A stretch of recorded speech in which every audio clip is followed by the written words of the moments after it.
‘Yan mata sannu, barka da wannan lokaci.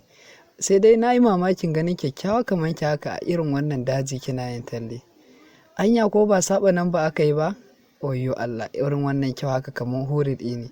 Zan iya cewa tun da uwata ta haife ni dai ban taɓa ganin kyakkyawan mace kamar wannan ba. A gaskiya wannan ta haɗu. Kai? Ai ta tafi.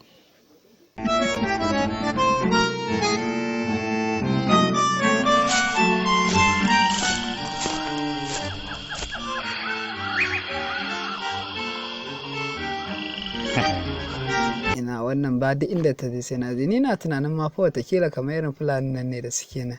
Sai dai a sani na da dajin nan. Kuma hakan fa zai iya yiwuwa, amma sai dai mu ƙara sauri saboda kar ta zo ta ɓace mana ko?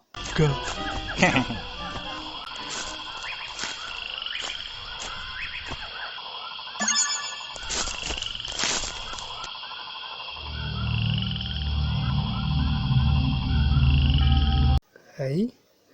A'a, wai ina ta shiga ne? Ina ganin ta miƙe ne fa. To ai kenan.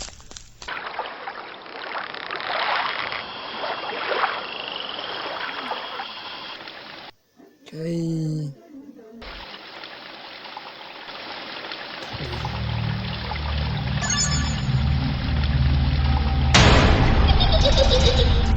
Wayo Allah subhanallahi. Ya sun ke cewa zan yi. Mu je zuwa. Haba ka ja macin ɗin mana da sauri, baka fara tuƙin ba ne wai? Ka yi sauri fa, tana biyo mu. Wayo Allah.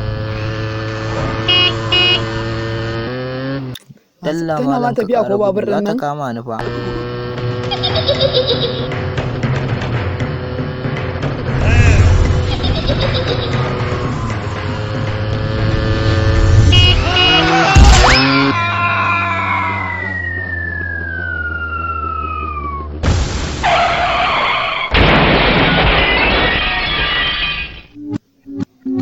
Kenan. Ta faru ta ƙare. To kuma menene ba kai ka jawo mana ba? Gashi na yi mun faɗa halin ha'ula'i.